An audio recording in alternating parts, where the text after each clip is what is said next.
안녕하세요. 저는 결혼한 지 1년이 좀 넘은 30대 초반의 여성입니다. 오늘 제가 이렇게 사연을 쓰게 된 건 남편과 이혼을 했기 때문입니다. 이렇게 표현해도 될지 모르겠지만 시부모님은 너무 무식하신 데다가 완전 무대포가 따로 없으십니다. 그게 고이든 아니든 말이에요. 처음엔 참아보려고 했는데 더는 못 견디겠네요. 저와 남편은 회사 동기의 소개로 만났습니다. 남편이 회사 동기한테 소개팅을 해달라고 자주 졸랐었나 봐요. 회사 동기가 자기가 시달려서 죽겠다며 저더러 나가서 밥 한 번만 같이 먹어주면 안 되겠냐고 통사정을 하더군요. 저는 소개팅보다는 자연스러운 만남을 추구하는 편이라 내키지는 않았어요. 하지만 회사 동기가 어찌나 애절하게 부탁을 하던지 그래 죽은 사람 소원도 들어준다는데 산 사람 소원 못 들어주겠냐 싶어서 나간 자리였습니다. 그렇게 만나게 된 남편은 정이 많고 따뜻한 사람이었어요. 큰 기대가 없었던 자리라서 그랬는지 저는 있는 그대로의 제 모습을 보여줄 수 있었고 덕분에 즐거운 시간을 보냈습니다. 저희는 이후로도 몇 번의 만남을 이어갔고 얼마 지나지 않아 사귀는 사이가 되었습니다. 그리고 1년 후 결혼까지 하게 되었지요. 어려서부터 저희 가족은 다들 바빴어요. 사업을 하시는 아버지와 회사를 다니시는 어머니 그리고 저보다 2살 많은 언니까지 모두가 자기 스케줄에 쫓겨 살았지요. 그래서인지 저희 가족 모두가 전형적인 개인주의입니다. 서로의 일에 쓸데없이 간섭을 하거나 오지랖을 부리지 않아요. 다만 가족 중 누군가가 조언이 필요하다 하면 그때는 모두가 같이 고민하고 생각하며 도움을 주려고 노력했지요. 남편이 자란 집안 분위기는 저희 집과는 많이 다른 눈치였어요. 1년 남짓 연애하는 동안 옆에서 지켜보니 시골에 계신 남편 부모님께서는 남편을 정말 과하다 싶을 정도로 많이 챙기셨습니다. 처음에는 정이 많으시구나 생각했지만 나중에는 저렇게까지 싶을 정도로요. 일단 한 달에 한 번씩 반찬을 가지고 당신들이 사시는 곳에서 서울까지 올라오셨습니다. 지금도 고속버스에 기차를 타고 다니시는데 4시간은 좋게 걸린다 했어요. 하지만 정작 남편은 입이 짧은 사람인데다 회사에서 점심을 해결하고 저녁도 종종 해결하다 보니 가져다 주신 반찬 대부분을 못 먹고 버리더군요. 어머님께 솔직히 말씀드리라 하니 그러면 얼마나 서운해하시겠냐며 항상 잘 먹었다고 거짓말을 하더라고요. 그러면 어머님께선 당연히 보람을 느끼시고는 또 가지고 오시고 악순환이었지요. 그러다 남편과 제가 결혼을 하면서 제가 어머님께 말씀드렸어요. 어머님 고생하시는 것도 다 알고 감사하지만 부담스럽다고요. 이외에도 청소 문제라던가 주무시고 가시는 것 등 말하자면 한도 끝도 없지만 정말 털어놓고 싶었던 이야기만 몇 가지 하겠습니다. 일단은 연락 문제가 발단이었어요. 저는 친정 부모님께도 연락을 잘 드리는 편은 아니에요. 제가 생각했을 때 너무 중요하다 싶어서 상의가 필요하다 싶으면 연락을 드렸지만 보통은 알아서 하는 편입니다. 안부를 묻는 것도 이따금씩 통화는 하지만 매일같이 시시콜콜한 이야기를 주고받는 사이는 아니에요. 하지만 어머님께서는 당신 아들이 무심한 성격이니 저더러 매일 전화를 하라고 하시더군요. 제가 매일 무슨 일이 있는 것도 아닌데 전화를 드려야 하냐고 여쭤봤더니 안부 인사는 원래 매일 하는 거라고 하시더군요. 그래서 제가 그러면 남편에게 매일 전화드리라고 제가 이야기하겠다 했지요. 솔직히 어머님 입장에서도 며느리인 저보단 아들 목소리 한번 더 듣는 게 좋지 않을까 싶었거든요. 어머님의 반응은 뜻밖이었습니다. 바깥일하는 당신 아들이 어떻게 매일 전화를 하냐고요. 어머님께 저희는 맞벌이고 바쁜 건 제가 더 바쁘다고 했더니 뜬금없이 어른이 말하는데 따박따박 말대꾸나 한다면서 화를 내셨습니다. 그냥 내내 하면 될 일이라면서요. 제 성격이 지키지 못할 약속을 하는 걸 싫어해요. 소위 공수표 날린다고 하지요? 제가 가장 싫어하는 것 중 하나예요. 어머님께도 못 지킬 약속 드리고 싶지 않다 하니 됐다며 무조건 전화하라 하셨습니다. 남편에게 어머님께 연락 좀 자주 드리라고 중간에서 내가 난처하다 하니 그냥 30초만 해도 되니까 저더러 해달랍니다. 어머님과 통화할 때 제가 시간을 잴 수 있는 것도 아니고 결국 안 했어요. 저는 마케팅 회사에 다닙니다. 그렇다 보니 프로젝트가 자주 있고 야근도 많고 때로는 주말에도 출근을 해야 할 정도입니다. 너무 바쁜 생활이고 제가 일욕심이 많기도 해요. 그래서 임신은 제가 회사에서 어느 정도 자리를 잡으면 하는 걸로 이야기가 끝난 상황이었습니다. 이 이야기는 남편이 저에게 청혼했을 때 이미 얘기가 된 부분입니다. 만약 남편이 결혼하자마자 아이를 갖고 싶어 했다거나 일에 대한 제 열정과 의지를 이해해주지 못했다면 결혼하지 않았을 거예요. 그런데 문제는 식을 올리고 한 달이나 지났을까 싶은 때였어요. 어머님, 아버님이 신혼여행지에서 뭐 좋은 소식 없었냐고 물어보시는 거예요. 처음에는 무슨 말씀인가 제대로 알아듣지도 못했습니다. 그러자 어머님께서 답답하셨는지 신혼여행 가서는 애는 안 만들었냐고 그러시는 거예요. 그런 질문을 받을 거라곤 예상치 못했기에 좀 놀랐습니다. 남편이 그제서야 어머님, 아버님께 저희의 아이 계획을 말씀드리더군요. 어머님, 아버님께서는 노발대발 난리가 나셨습니다. 여자가 늙으면 애가 멍청하게 태어난다고도 아시고 뱃속에서 잘못될 수도 있다더라. 나름대로 저희에게 겁을 주려 하신 거라고 생각합니다.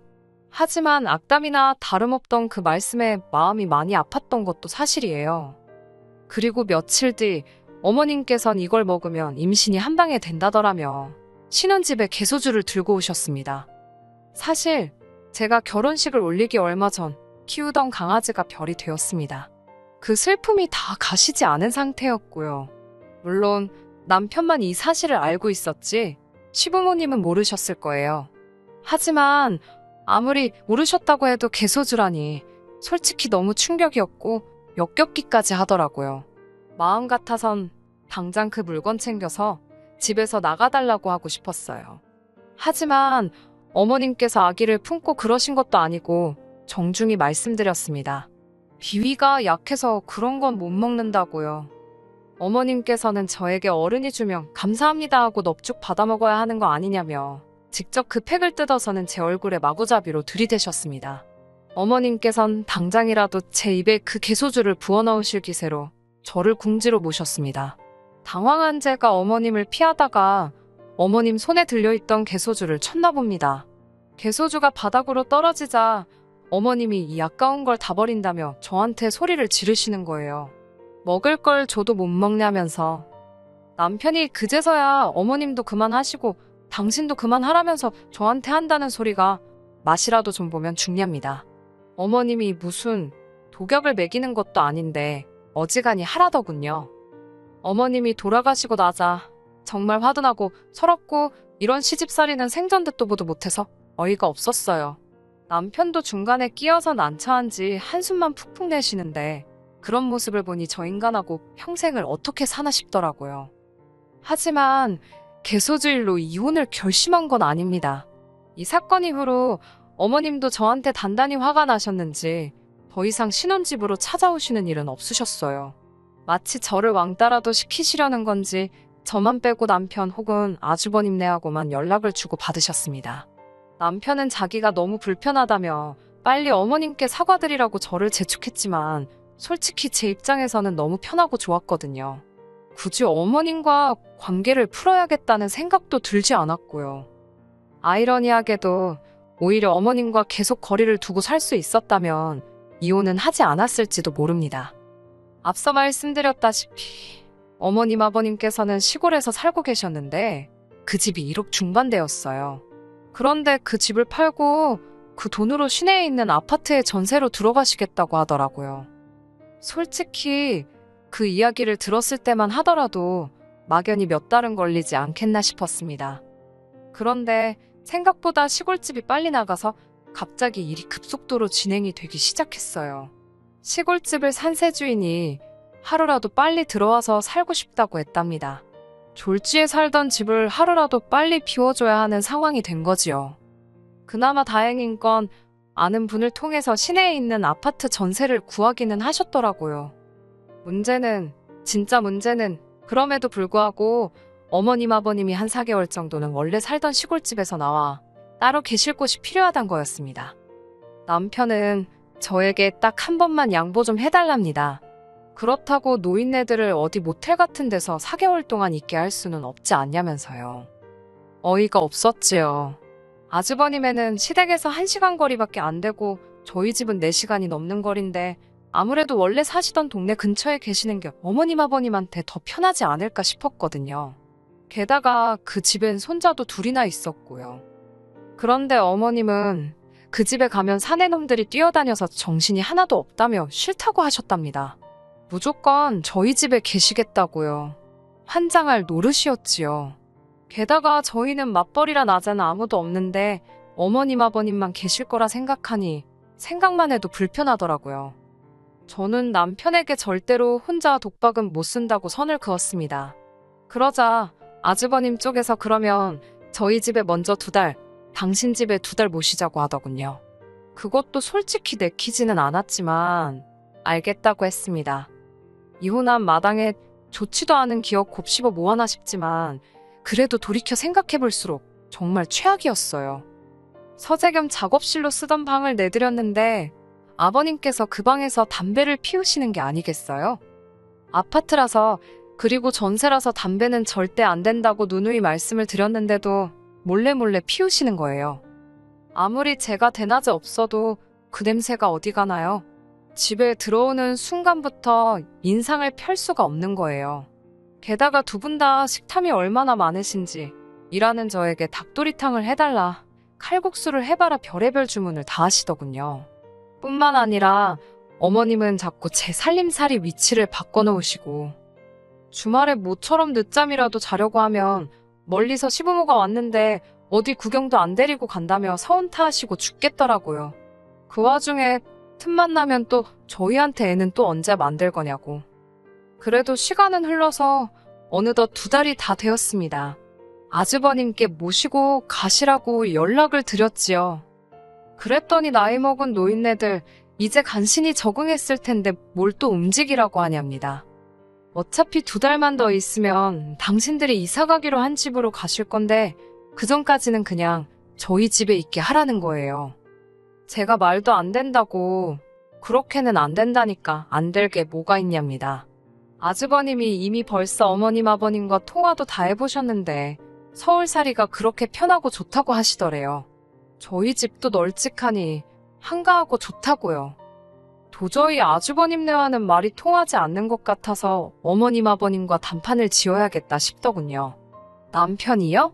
당연히 아주버님 편이더라고요. 벌써 저 빼고들 다 이야기가 되었던 모양입니다. 그것도 모르고 그때 저는 어머님 아버님께 이제 짐 챙기시라고 아주버님네 모셔다 드리겠다 했어요. 그러자 갑자기 당신들이 생각해보셨는데 그냥 저희 집에서 저희랑 같이 사시겠답니다. 황당하고 어처구니 없는 어머님의 말씀에 결국 제가 딱 잘라 말씀드렸습니다. 그나마 2달 같이 살 수 있었던 건 어머님이 2달 후에 가실 걸 알았기 때문이라고요. 그러자 생활비를 주시겠답니다. 한 달에 50만 원씩 주면 충분하지 않냐고요. 저는 돈도 뭐도 다 싫다고 절대로 더 계시는 건 안 된다고 했지요. 그러자 어머님 아버님도 슬슬 역정을 내시면서 당신들이 뭘 그렇게 불편하게 했냐입니다. 오히려 제 눈치를 더 보셨답니다. 여기서지면 진짜 모시고 살겠구나 싶어서 저도 그동안 마음속에 있던 말을 꺼냈습니다. 결혼하실 때 돈도 하나도 안 보태주셔놓고 이제 와서 너무하시는 거 아니냐고요.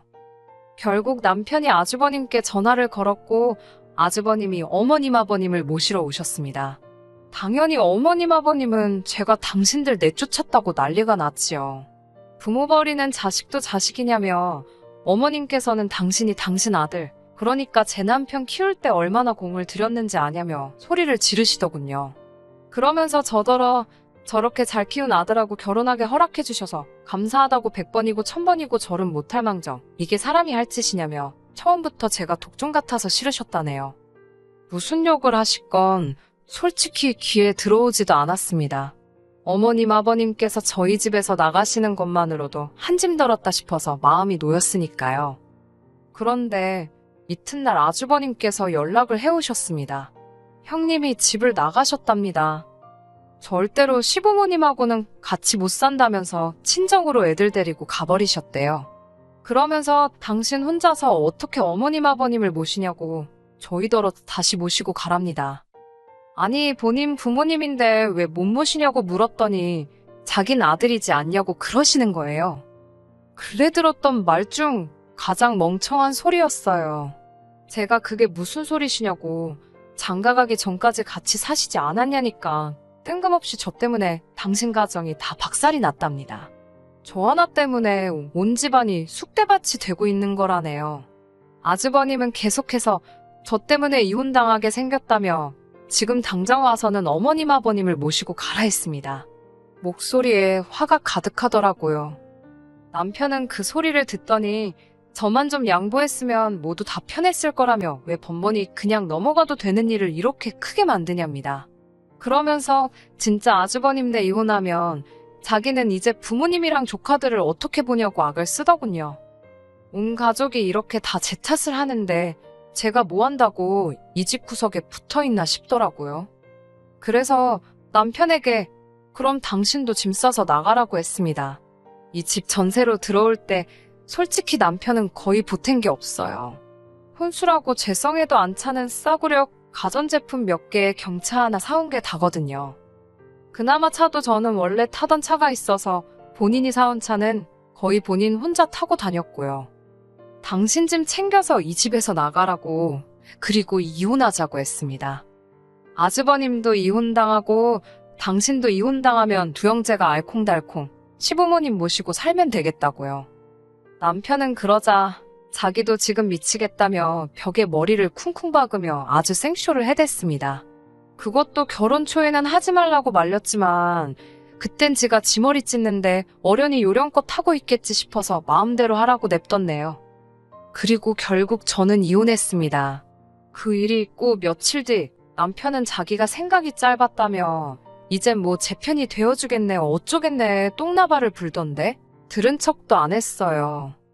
불쌍한 형님은 자기는 애들 때문에 이혼은 못한다면서 저한테 자긴 이제 어쩌냐고 질질 짜더라고요.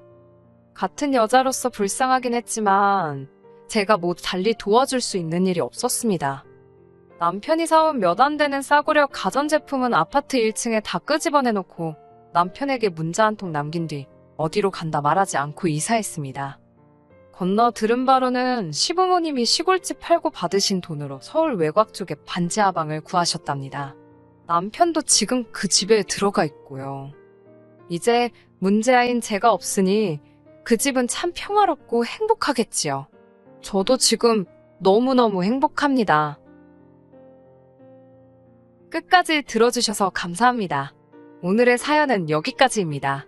구독과 좋아요, 알람 설정 부탁드리고 더 좋은 사연으로 다시 찾아뵙겠습니다. 감사합니다.